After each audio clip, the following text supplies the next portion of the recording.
afternoon, good morning. Good morning, everybody. I'm still on East Coast time. Thank you for having me. I want to honor the tributes that we just heard. I wasn't quite aware that we were going to do that, and I think in this line of work it's an important thing to remember that we pass and that we are what we leave. T.S. Eliot spoke in a particularly beautiful poem about the still point in the turning world, and I'd like you just to take a few seconds before we begin to go into your own still point in the turning world and think about the people in your life who have helped you learn about giving and the importance of what you leave.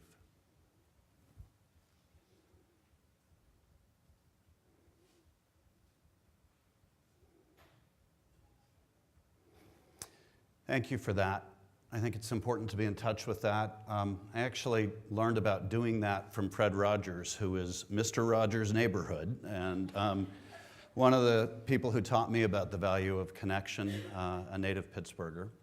I want to thank you all for inviting me here and sharing your time with me, letting me share some thoughts about philanthropy with you. I was telling the folks at the EPIP salon yesterday, and by the way, San Diego, you should be grateful for two things I saw during my visit here. One is Nancy, who is known. I see regional associations all over the country. She is the genuine item. You are excellent at what you do. And that has to be a tribute to all of you who are in San Diego Grantmakers as well and affiliated with it. The second thing is your young people. It was such a great moment, and I was sharing with them that I've always felt a little bit like an outsider my whole life, and I'll explain why in a moment. But I was born in Australia and moved as a very young kid to Denver, Colorado in the 1960s, where I was immediately put into speech therapy because I talked wrong. And wouldn't you know it, in the group was an Australian who still had the cool accent that I had lost. I did struggle for many years with the concept of being an outsider. I grew up in Colorado, never feeling at home. My family used to come out to California for vacations. And I've actually thought of myself as a native San Diegan my entire life. So this is like coming home. Thank you for sharing this moment with me. That actually continued when I moved later in my career to Washington, D.C., and then when I moved to Pittsburgh. And I never expected to stay anywhere I ever lived. And it was striking to me that I ended up in a place, in a community that has more people living within a mile of where they were born than any large city in North America. So why is that? Carl Jung talks about how what we don't deal with consciously comes back to us as fate. I believe that the story of my journey has been about coming to grips with the notion of community and being anchored in place.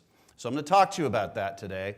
I am not here, as you can probably tell from this slide, which I didn't mean to advance to yet, but I am not here to make you feel comfortable. I hope I challenge you a little bit in your concepts of philanthropy. I hope that when we're done here, we're still friends, but that I've given you some things to think about in terms of the extraordinary privilege that we're all getting to participate in through philanthropy.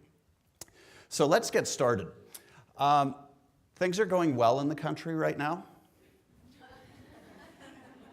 I stole this from Facebook.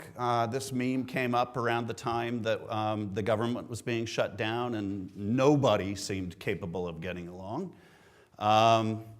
This is a temperament or a story that, by the way, I shared this slide with a young member of my staff, and she actually asked me who that is. I really felt old, but we're all feeling a little bit, so this is Rod Serling from The Twilight Zone, we're all feeling a little bit like we're trapped in a Twilight Zone episode at the moment in terms of the national dialogue that we're witnessing.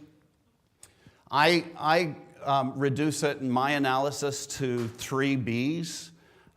We are obsessed with the notion as a country that we are too broke to do anything. We are equally obsessed with the notion that everything about our systems and institutions are broken, so we are not capable of doing anything. And we're obsessed with the notion that everything is bought and sold, that the whole system has been brokered, so the fix is in if we want to do anything. This is such an important fabric of the national culture at the moment that anybody who is engaged in philanthropy needs to be paying attention to it. It is little wonder that I was meeting the other day with Bruce Katz from the Brookings Institution in Washington, D.C., who spends a lot of time studying these issues of how the country responds to its zeitgeist like that. And he said, you know, Grant, the cavalry isn't coming. And this is something he says in his new book, which is all about local communities needing to take charge of their own destiny, because there ain't no one out there who's going to come to our rescue. Now, that's actually a very hopeful story in many ways, and we'll talk a little bit about why. But it's a little hard for some of us to wrap our minds around. You all know the guy on the left. That's your guy. He is one creepy dude. The guy on the right is our guy. He came into office after the previous mayor died, and he was the youngest mayor of any large city in the United States. 26 years old, suddenly became mayor, went on David Letterman, did a bunch of media appearances. The whole city, Pittsburgh is kind of an old town, and the city was really hopeful about this breath of fresh air coming in and a young guy coming in as mayor. And we've had year after year of old-style machine politics that has resulted in the FBI arresting almost everybody in town. And for some strange reason, he's not running for re-election. So this is part of the subtext that we come up against in our work as well. That feeds into this notion of broke, broken, and brokered. And I actually think is informing and driving and underlying 5 toxic narratives that our country is dealing with, our individual communities are dealing with. It doesn't matter where you live in the United States. I go all around the country to meet with groups like this, and we're all struggling with aspects of similar tales. And I apologize, I'm going to move as fast as I can because I only have so much time, and one of the ways I'm going to try to honor you with this gift of your time is by talking too much. But I really think there's a lot that I want to convey in the context of this. So 5 toxic narratives that I think are defining our culture at the moment. One is this idea that we're really a polarized country, and we're proud of it. So we are attacking the idea that we can come together around common agendas. We're actually seeing the demonization of others who are different from us as a repeated pattern of public dialogue. We are casting public debates constantly in terms of us and them. And we've seen this really bizarre transformation of what used to be. I used to work on Capitol Hill for a guy named John Hines, and there used to be in this country a notion of common ground. And the notion of common ground has gone from sacred ground to this burnt earth or scorched earth policy that we see now in the public realm, in the public dialogue. This little graphic is not just a fun little graphic. It's actually an analysis that was done by some folks at Indiana University of tweets and retweets. And they looked at which ones were left-leaning, which ones were right-leaning, and they tried to analyze how often there is cross-pollination between those. And that scattergram sort of illustrates to you that the two worlds don't talk to each other, and social media is making it worse rather than better. So there's almost no overlap in their analysis of these 250,000 tweets from 45,000 people around the country. So that's one toxic narrative that we're dealing with. The second, I call social compact. What social compact? We don't need no stinking social compact. This is the This is the, if the first one, and we love the language of war in our country, so I want you to think about the first one as the war on unity. This one is the war on the poor. This is the idea that, we can't afford a social compact, and it has morphed actually, it usually comes up in three ways. The first and most benign way is we can't afford to take care of people less fortunate than us anymore the way that we have, and the code word for that is entitlement programs. All right, the second way it comes up is suffering is good for us, it builds character, and therefore we need to let people suffer in order for them to improve. Now that may be true in self-help books. I don't know that it's true as a matter of national policy. The third way in which it comes up, and to me the most toxic, the place where it really becomes dangerous, because up to this point it's actually debatable and a fair subject for discussion, but the third way it comes up is in a manifestation of the idea that the poor are unworthy. So where we start to think of the disadvantaged or the poor as being to blame for their own poverty or to blame for their own hard circumstances, and that those who are wealthy are somehow virtuous and those who are poor are not. The Pittsburgh Foundation and the United Way of Allegheny County have teamed up for the past couple of years on an advocacy campaign to combat cuts to social programs in the state of Pennsylvania. But we've actually spent the last year, and we've been working with Republicans and Democrats on this, we've actually spent the last year working on what to me is the stupidest waste of time and money in almost the whole history of philanthropy, but we have to do it.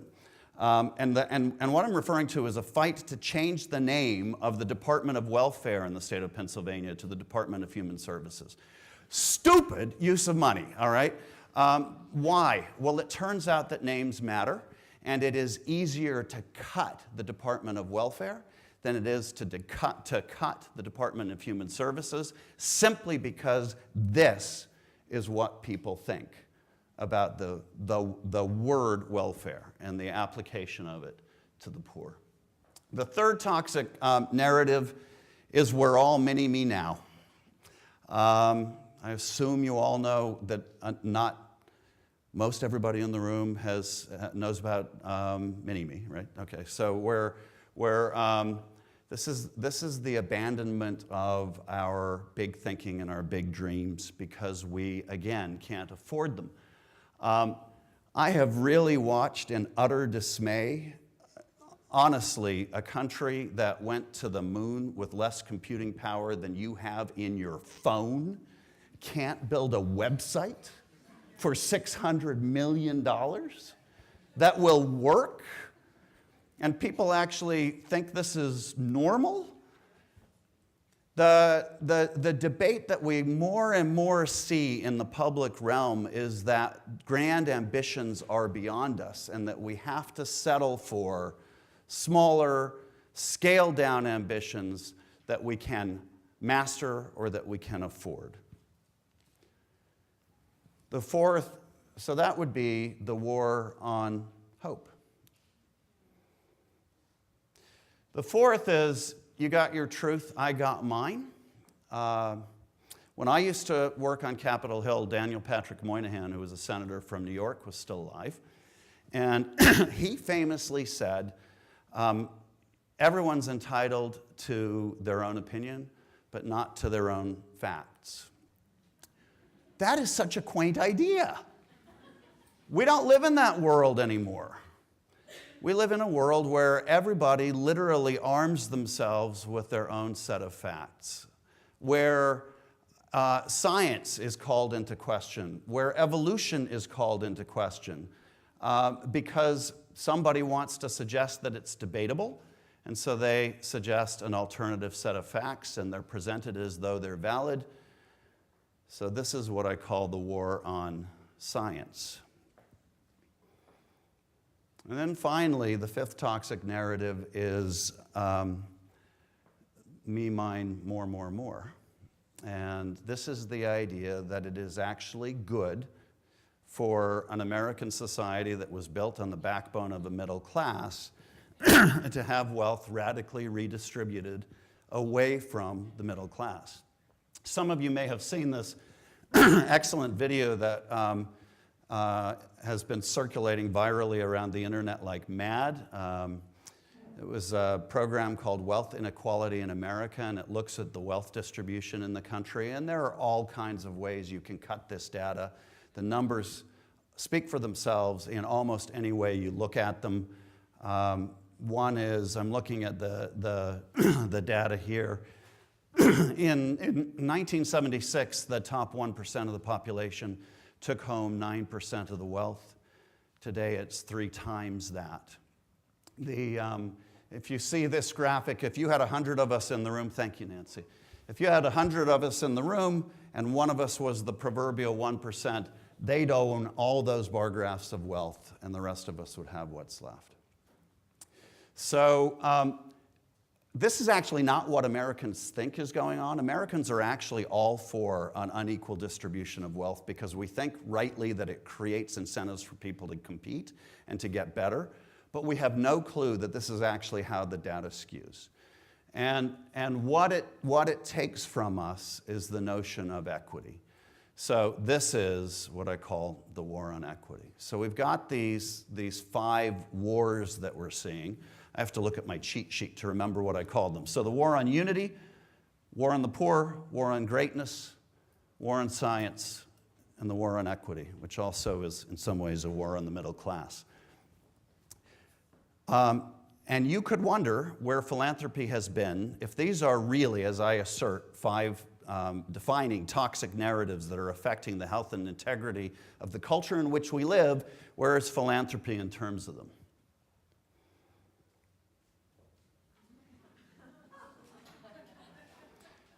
Now, you may think that's unfair, and to a certain extent it is. Philanthropy has done awesome good work in communities all around the country, and philanthropy has taken on just the issues that I'm talking about. But when we get together to talk about the craft of what we do, here's what we tend to talk about. The number one thing we talk about, and you see it in everything from how community foundations talk about what they've done in a year. So if they lead with how much money they raised this year, what they're talking about is how much is the defining essence of philanthropy. We see it with the Gates Challenge and the Buffett Challenge, as though getting millionaires to give 50% of their wealth is the task of philanthropy. So we talk about how much money is coming in. We talk about how we're doing what's measurable. That's a high bar.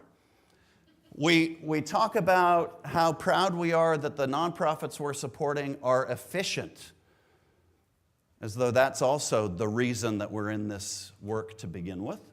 And then sometimes, if we're really good and really focused, we talk about how effective we are, but we strip effectiveness of emotion and we present it in the context of things like logic models. And we love our logic models. But this is the dialogue that we tend to have at the professional level when colleagues get together in the philanthropic field. And yes, it's harsh. But to me, this is one of my favorite Thoreau quotes. So the trout in our milk is that as these defining narratives have been going on, there is a higher calling for us, which is to counter those narratives in a stronger and more vigorous way than we have. To take the positive things that we have been doing and to accelerate them consciously so that we can begin to change these narratives from toxic to beneficial. So I want to talk a little bit now about how we can do that. Yeah. I thought I would get you in trouble, Nancy, so I thought I should acknowledge it. But this is not depressing to me. This is actually what philanthropy is about. It's acknowledging that there are things in your society or in your culture that affect the high aspirations you have for people around you. And acknowledging them doesn't necessarily mean getting into a fight or taking on your own war. it means doing your philanthropy in a way that's cognizant of that, where you begin to change the story. So I actually think that there are 3 powerful ways that philanthropy is doing that and can do better. And it is the intersection, what I call the triple helix. And by the way, as a science fan, I have to apologize for the really bad science, because there is no such thing as a triple helix. But I really like the idea of this braiding together of 3 strands of important activity. And one has to do with place. I'm going to spend most of my time on place, but then the others have to do with time and complexity. And the overlay of those is critical if we're ever going to change the narratives that are shaping the fate of our communities. So let's look at place. What does place give us? For one thing, it gives us shared experiences, shared identity, moments where we come together in a defined way. This is one of the things I've learned from being anchored in a place like Pittsburgh, where people all live. You know, most of my colleagues actually have friends who go back to first grade.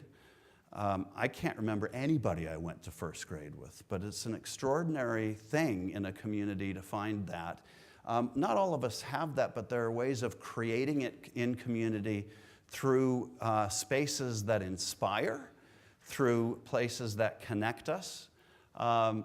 This is actually hugely important for the fate of American cities and American communities. Gallup has done research on this for a lot of years, and one of the things that they found is that people become anchored emotionally in a community like San Diego more by virtue of social offerings and openness and beauty than by any other thing. So it's this sense of connection through social offerings and common places that begins to create a space for us and an anchor for us in the communities in which we live.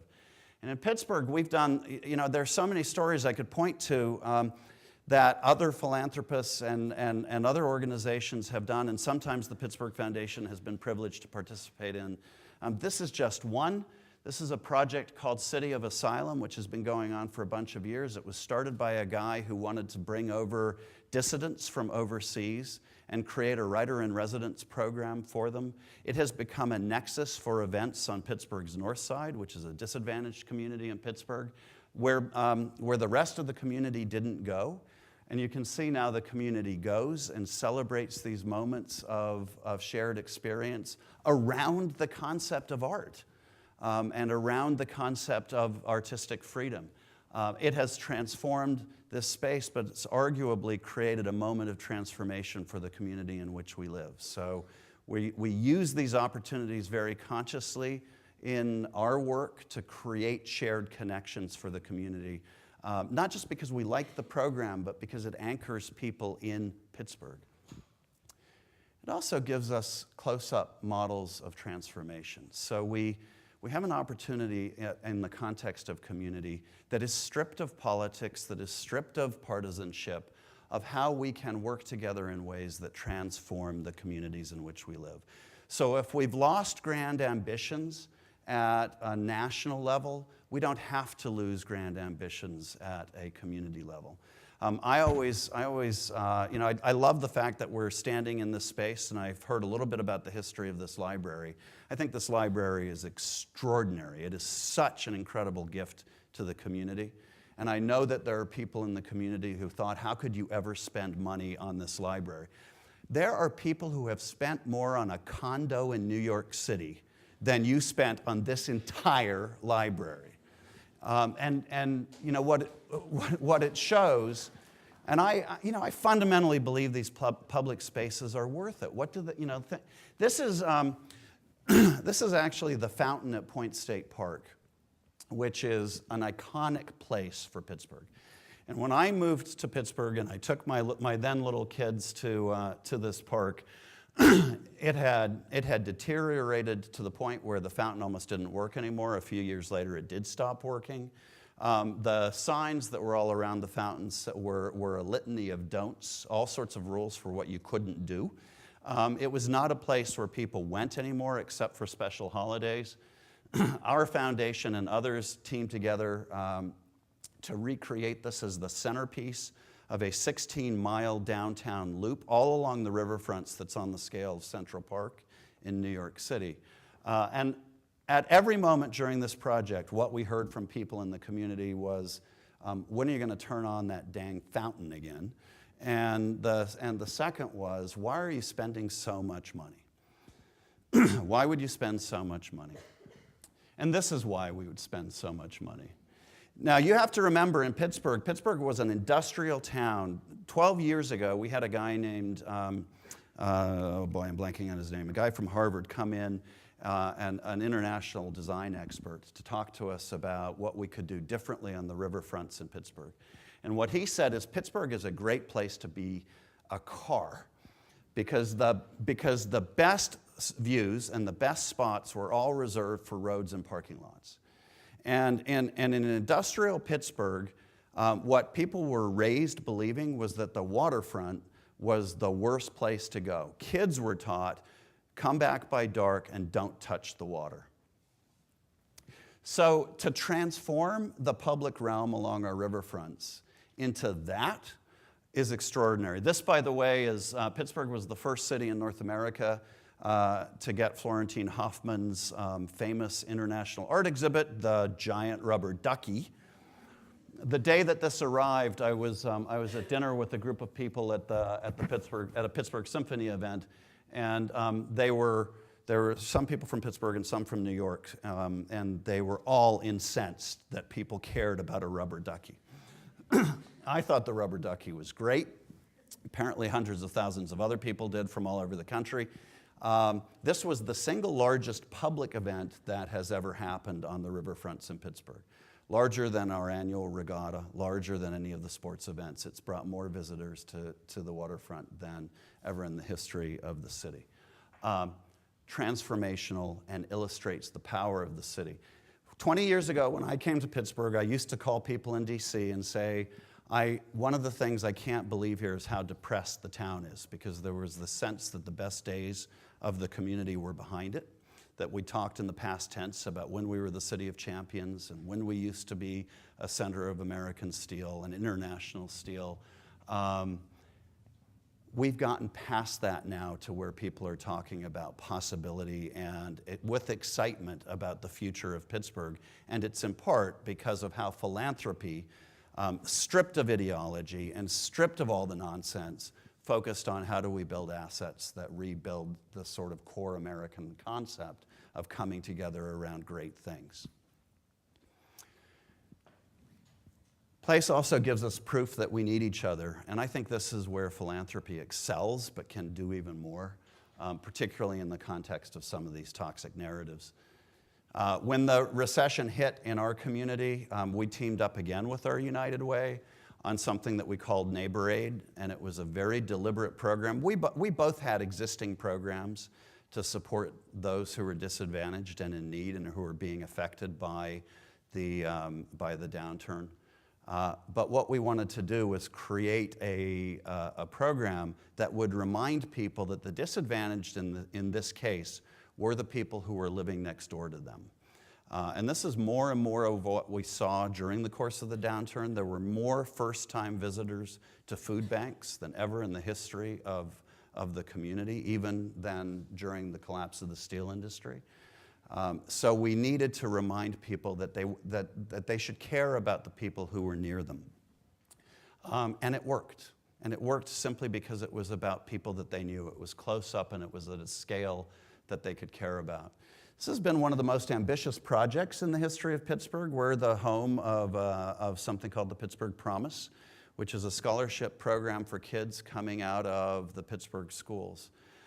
This is the largest concentration of kids in our region. It's also one of the most struggling centers of education in our region. And the college completion rates for Pittsburgh urban kids coming out of the urban schools are about what they are for kids coming out of urban systems nationally, which means that about 30% of kids from these urban systems who actually graduate and go to college drop out before they ever finish. And that's of those who actually get there.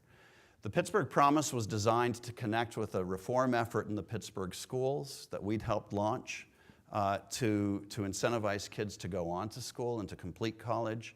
We're actually seeing a reversal of those rates so that the kids coming out of the urban system are now approaching the national norms for kids coming out of suburban systems. The hardest thing about this has been convincing people in Pittsburgh that even if their kids aren't in the Pittsburgh public schools, or even if they don't live in the city of Pittsburgh, that those are their kids, that those kids matter as much as their own kids in their own systems. And yet, we've had tremendous success in getting people to do that because we're able to put a face and a story on who these kids are. So place allows us to do that. It's not about some abstract kid in some abstract place. I wrote this slide too fast, so it's supposed to say place gives us a closer view on truth. It's a lot harder to argue about science or to argue about what's really going on when you're up close and personal to it as opposed to debating global warming. And yet, we still have the challenge of getting the word out about what's really happening in our community. So this is something that actually a lot of communities around the country are wrestling with, and it's the question of how do you get the word out? How do you identify what's really happening, particularly at a time when journalism is suffering and dying?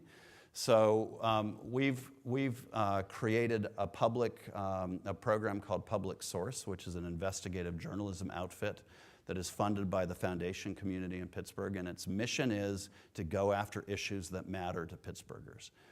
And so they're looking at things like Marcellus shale fracking and fights between our healthcare titans and corruption in city government.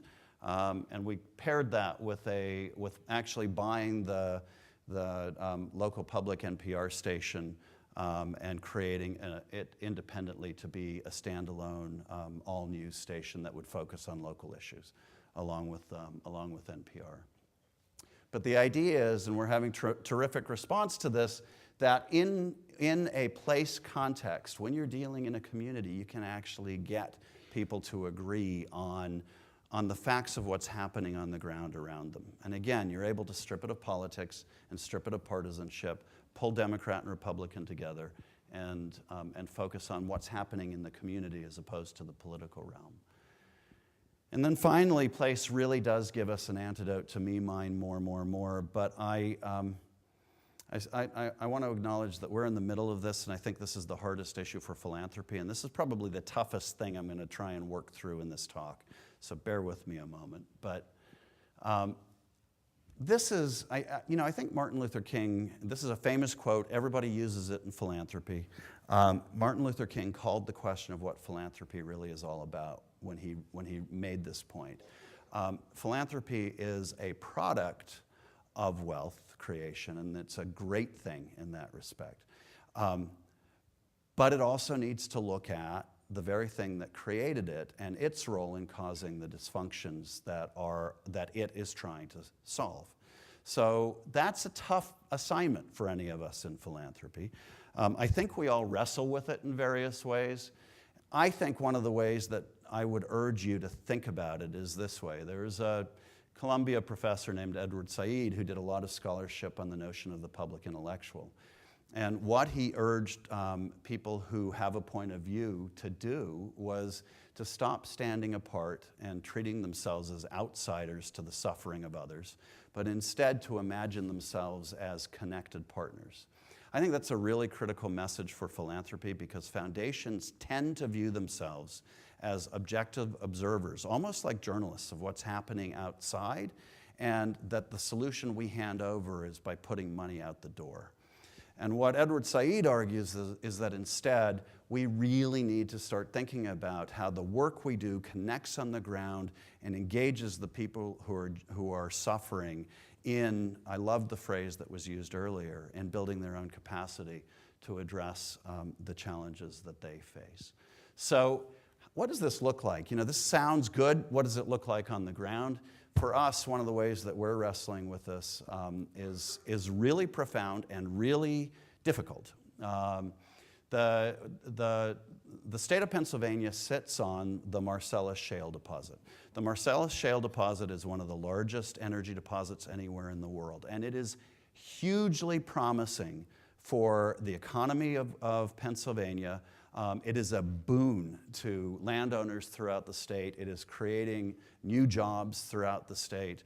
And there is the opportunity, the potential that America will become energy independent because of the resource of shale gas. So, in a recent conversation I had with the Corbett administration representative, he's the governor of Pennsylvania, he was mad that we were asking questions about shale drilling, and this is what he said, you know, don't get in the way of this because there's so much good happening. And I don't want to take anything away from the good that's happening. It will actually also benefit philanthropy. It's going to throw off a lot of wealth, and a lot of that wealth is already flowing into foundation coffers, including ours. But if you're going to be honest about what's happening, you also need to look at what the legacy might mean for people living in Pennsylvania beyond the wealth. So some people will benefit from the jobs, and some people will benefit from being landowners. A lot of us will also deal with questions around human health. There is a tremendous danger that the air quality and the water quality will be damaged as a result of fracking. There is not a lot of good science around it. And there are also concerns about degradation of community and degradation of habitat in the state. So what, you know, do we, because it's benefiting philanthropy, to have shale drilling, be quiet?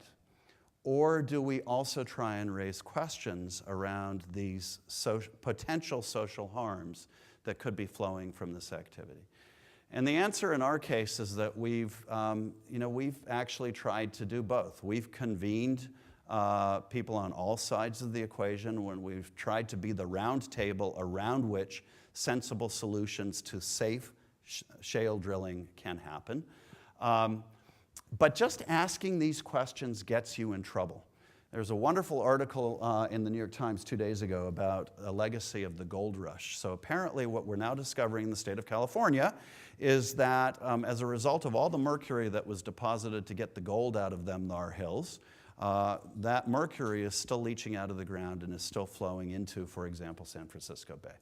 And so we're living a century later with the legacy of a gold boom that nobody thought about the environmental impacts from. So it's fair for us to ask these questions and express concerns about them. But it is highly controversial to do it. It's even tough to have this conversation in my own boardroom because we're all sort of tense over this equation. So we've done a couple of things at least to raise the question of what's really happening. And one is we've put nurse practitioners in the center of a community where fracking is happening in high concentration. The nurse practitioners are working with people. Mysterious things are going on. You know, cattle are dying and people are getting sick in higher than expected numbers. We have clusters of cancer that shouldn't be there. So we've put medical experts on the ground in that community to try and figure out what's really happening. We've sponsored an art exhibit to document what's happening as an outcome of Marcellus Shale development without commentary, just to tell the visual tale of how it's going on. By the way, just hiring a group of photojournalists. Now remember, their assignment was just go photograph Marcellus Shale. No good, nor bad, nor indifferent, just go photograph it. This was met with a storm of controversy when it was released because it was seen as an attempt to stymie the drilling. But if we're going to behave as public intellectual institutions, we have to have the moral fortitude and the courage to stand up and at least acknowledge something is happening and raise questions about what its impact might be on our community.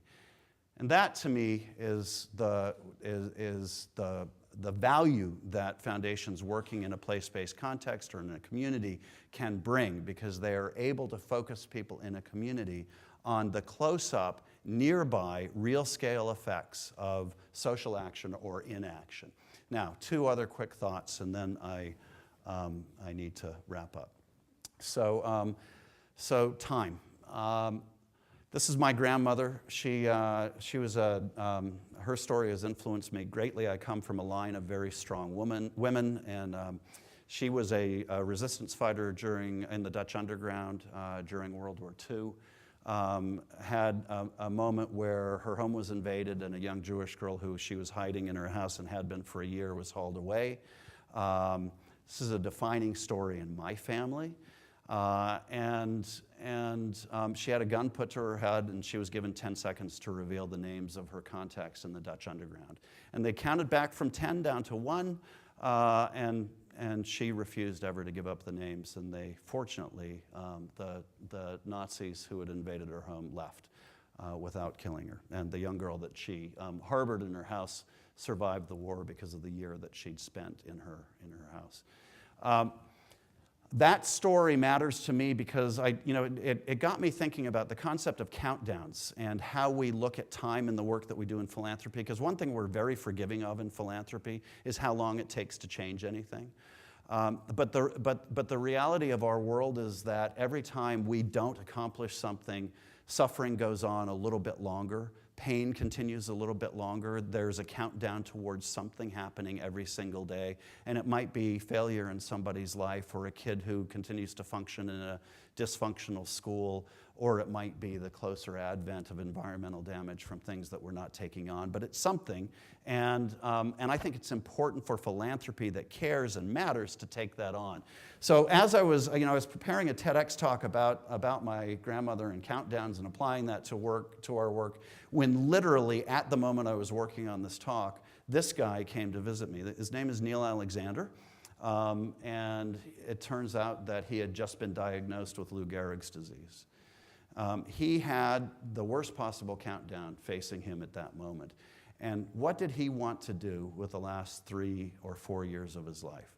He wanted to do philanthropy, something he didn't have the means to do, something that he'd never thought about in his life. But for the next 3 to 4 years of his life, he wanted to create something that would change the world for him and for his kids and for future people who might suffer from this disease.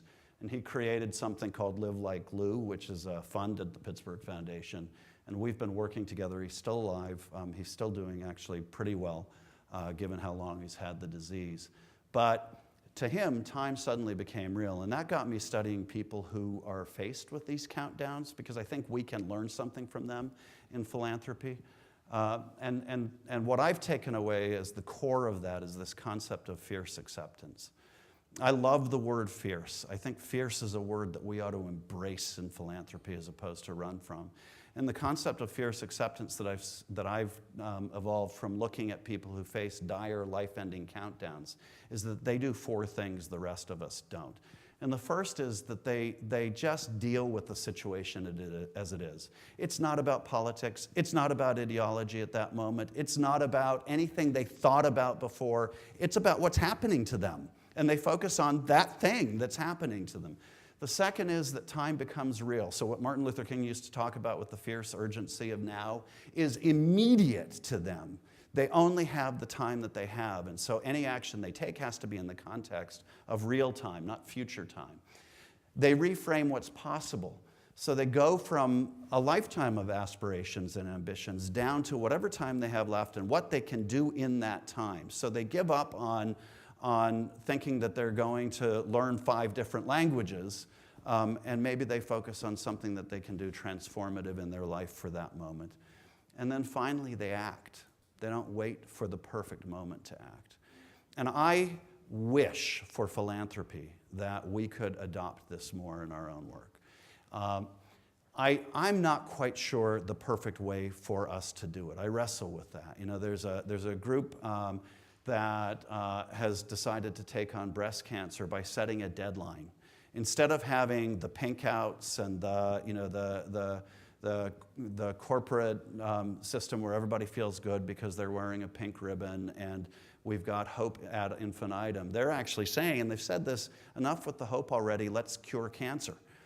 And so their focus is to change the equation from let's just keep funding this thing to let's set a deadline and see if we can solve something big by the year 2020. Will it work?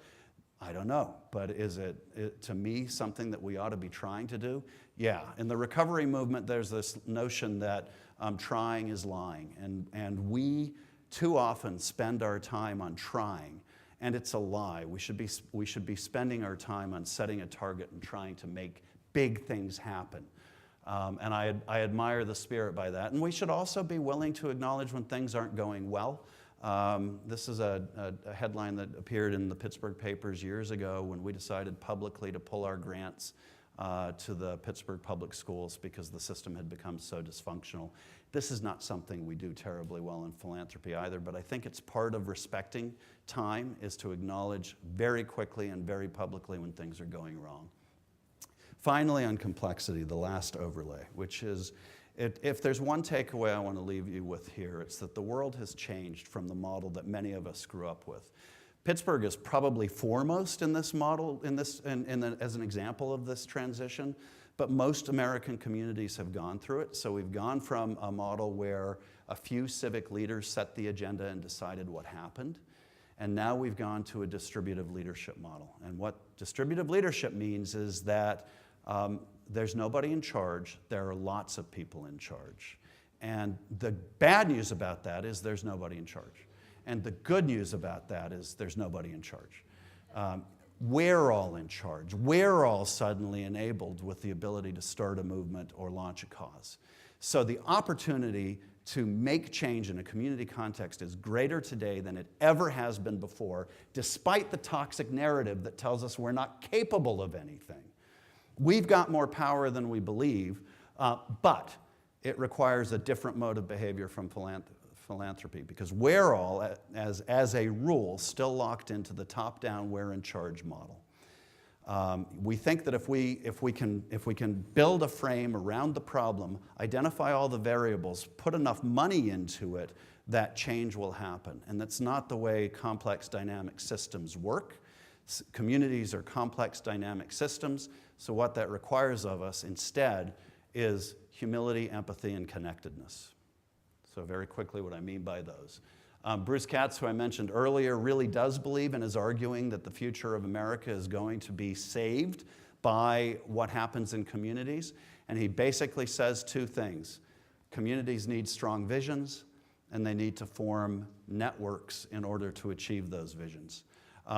That sounds like an obvious banality until you read his research, and you see that around the country, communities that are moving forward have been able to articulate a strong vision and are building networks to change.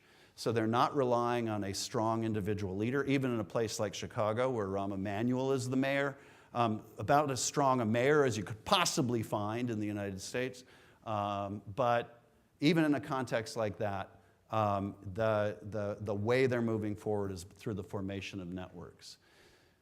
Also, we're beginning to see a lot of communities employ design thinking and become more willing to take risks than they have in the past. This book by Peter Sims does a great job of laying out what design thinking is all about. Design thinking simply says that the way you build the future successfully in a complex dynamic system is you talk to people about what they really need, you prototype, you test it, you fail, you test it again, you talk to people about what they really need, you prototype, you test it, and so on. Thank you.